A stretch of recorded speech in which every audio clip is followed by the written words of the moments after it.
нийгмийн эрүүл мэндийн үндэсний төв үзүүлж байна.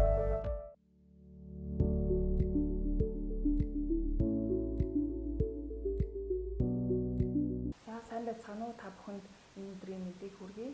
За манай нийгмийн эрүүл мэндийн үндэсний төвөөс ээлжид подкастын дугаараар эрт илрүүлэг түүний ач холбогдлын талаар ярилцахаар бэлэн боллоо. Тэгэхээр бид бүхэн эрүүл мэндийг дэмжих мэдээллийн албаны эрт илрүүлэг хариуцсан мэргэжилтэн мөнх наранд урьж оролцуулаад байна. Тэгэхээр танд энэ өдрийн мэдээг хүргэе. За 2022 оны 5 дугаар сарын 1-ээс улс орон даяар эрт илрүүлэг эхэлсэн тий. Тэгэхээр эрт илрүүлэг гэж яг юу вэ? Таны талаар хэлээ ирсэн.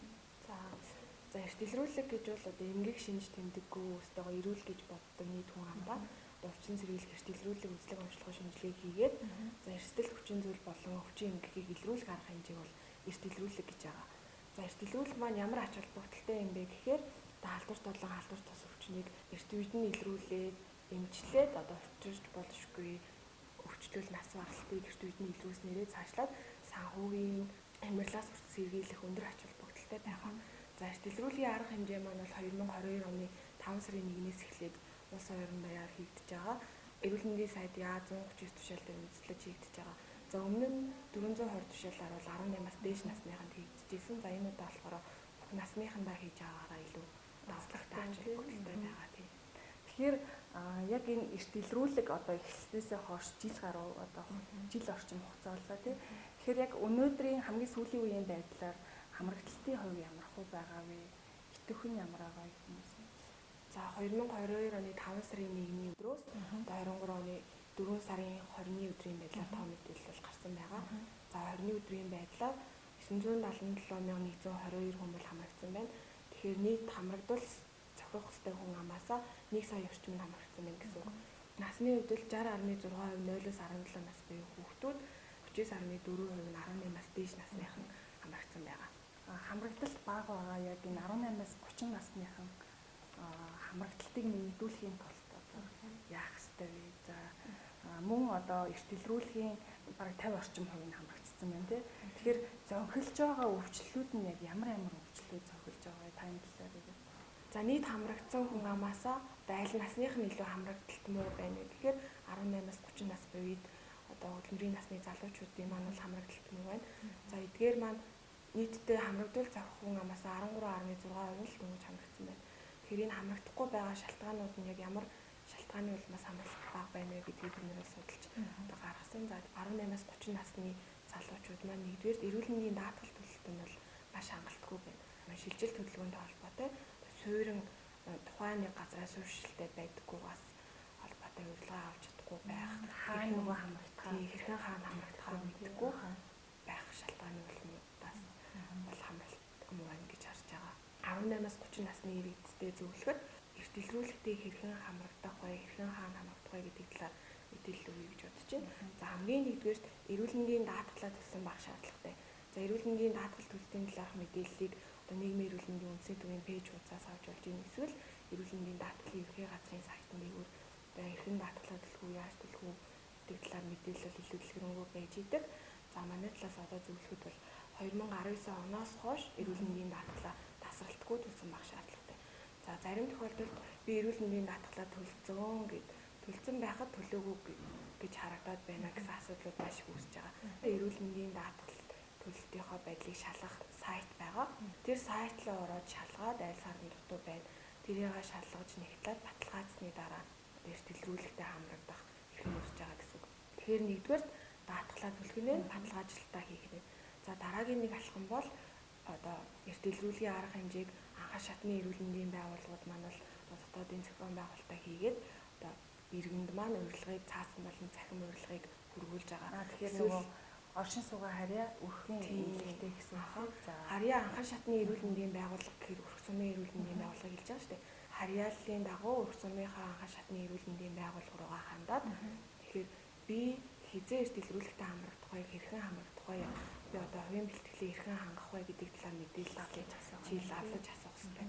Харьяа анхаас шатны эрүүл мэндийн байгууллага маань бол иргэндээ эрт илрүүлэгт хамрагдах тухай одоо цаасан болон цахим урилгыг бичлэн өгж болж байгаа, хөрвүүлж байгаа, уцаар холбогдож хэлж байгаа. Тэгэхээр одоо эрүүл мэндийн газар болон эрүүл мэндийн төвтэйгээ хамтраад дотоодынхоо зохион байгуулалтыг хийж байгаа гэсэн үг. Тэгээд иргэдтэй хамрагдах ёстой хуваарийг нь хөрвүүлж байгаа. Тэгээд очир дарааллынхаа дагуу хамрагдаж явж байгаа. Нэг ясандаа өрхийн эмнэлэгтэй хандаад тэгээд очроо бүртгүүлээд авчихна шүү дээ. Урилга аваад хизээ хамрагдах вэ гэдэг. За тэгэхээр ерөөсөн анхан шатны эрүүл мэндийн байгууллага мал хизээ хэрхэн хамрагдахыг, аль эрүүл мэндийн төвд хамрагдахыг тэр талаарх мэдээллийн илүү дэлгэрэнгүй өгж байгаа. За тэгэхээр одоо эрт илрүүлэгт хамрагдсан хүмүүсийн одоо хувьд те ямар өвчлөлүүд яг цонхолж байгаа вэ? Ямар өвчлөлүүд тэргүүлж байгаа вэ? Таны талаар хэлээд өгнө үү? За нийт 977 мянган хүн хамрагдсан гэж дүгнэсэн шүү дээ. Тэрнээсээ нийт өвчлөлийн одоо сэжигтэй тохиолдол бүртгэгдсэн байна. 599 мянган сэжигтэй тохиолдол бүртгэгдсэн байгаа. За өмнө нь бол Монгол Улсын хэмжээнд зүрх судасны өвчин хавдар бол тэргүүлдэг байсан бол за одоо хоол боловсруулах тогтолцооны өвчин бол тэргүүлэх шатнд бол орцсон явж байгаа. За эдгээр маань юунаас шалтгаалаад байна гэхээр нөгөө л бидний амьдралын буруу хэм маягтай холбоотой. За арх тамхины хэрэглээ, буруу хооллолт, эсвэл тогтмол хийдэггүй байдлаас бол тэр өвчин маань үүсэж байгаа. За тэгээд одоо бид нар одоо эрт илрүүлэхийнхаа арга хэмжээгээр илрүүлэх ёстой өвчлөлөө илрүүлээд дараа нь одоо энэ хүү өвчлөлөө бууруулах тэ эрүүлжүүлэх төлөвлөгөөнүүдийг гаргаж явж байгаа. Эрүүлжүүлэх ажлуудаа хийгээд эхэлж байгаа гэсэн. Тэгэхээр одоо та бүхэн мэдж байгаа нөгөө энэ жилдээ эрүүл мэндийгээд байгаа шүү дээ. Тэр аяа маань хүртэл эхлэж явж байна.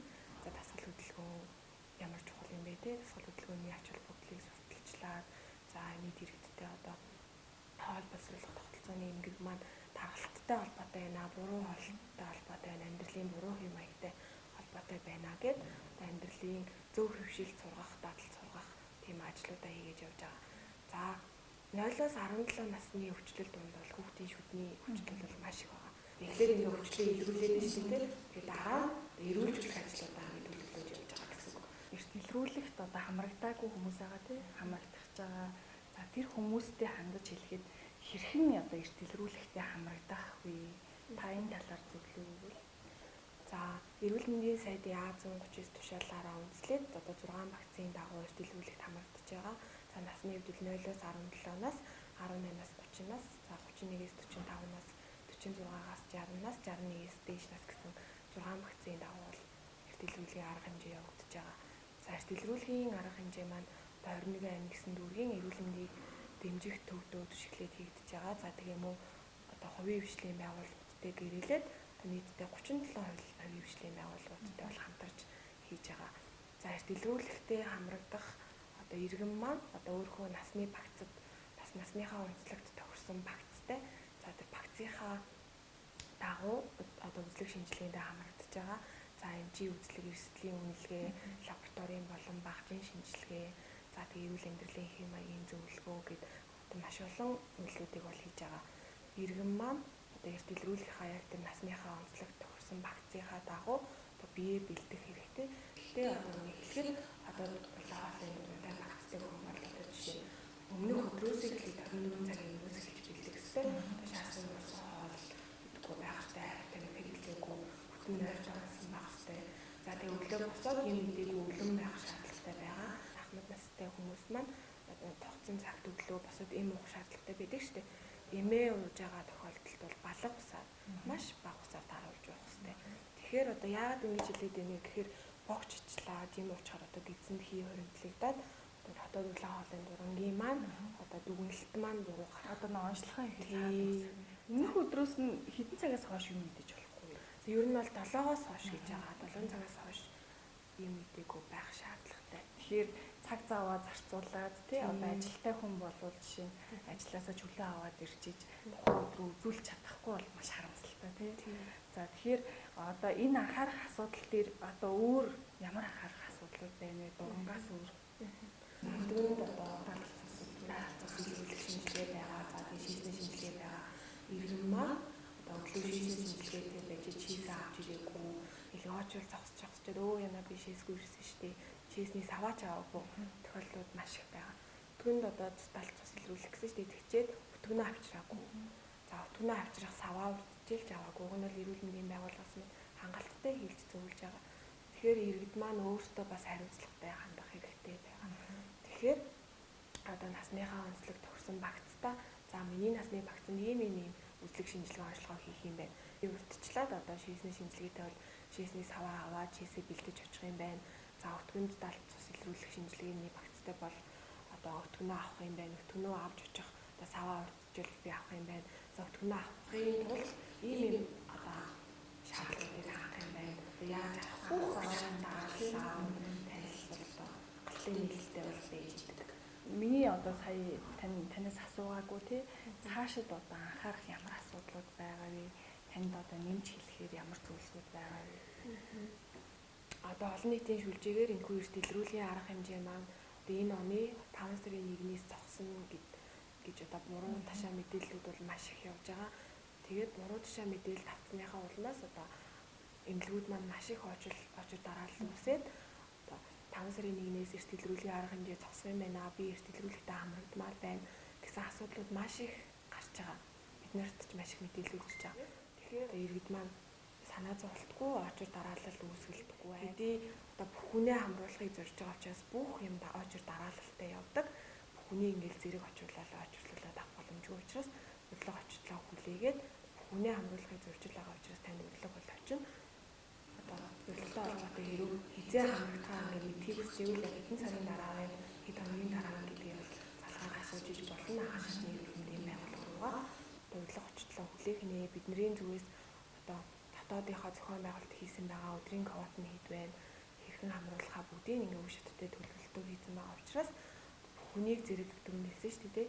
Хүнийг зэрэг хамруулах одоо ямар ч боломжгүй учраас бүгд очир дарааллахаа дагуу явж байгаа.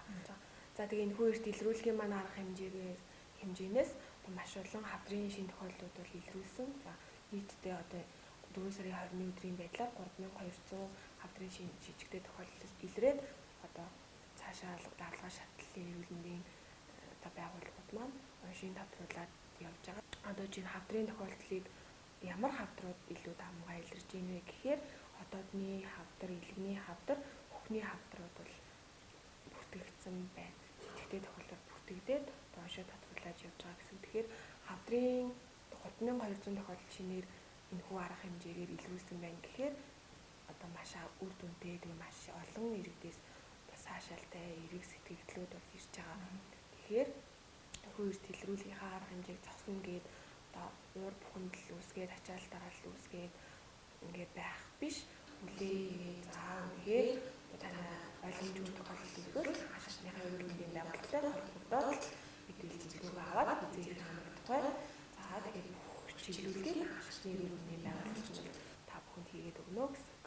За тэгэхээр таны саяны хэлсэнчлэнтэй эрт илрүүлэг үзлэг шинжилгээний ач холбогдол бол заавал өвдсөн хойноо тий илрүүлээд өвдсөн хойноо л манай монголчууд эмнэлэг рүү зордсон шүү дээ. Тэгэхгүй та магадгүй өөрийгөө өнөөдөр ирүүлэх гээд одоо бодож иж болно тий. Гэхдээ эрт илрүүлэхээр бүр өвдөхөөс нь өмнө одоо илрүүлсэн тохиолдол хүндрэхээс одоо сэргийлж дээ тий.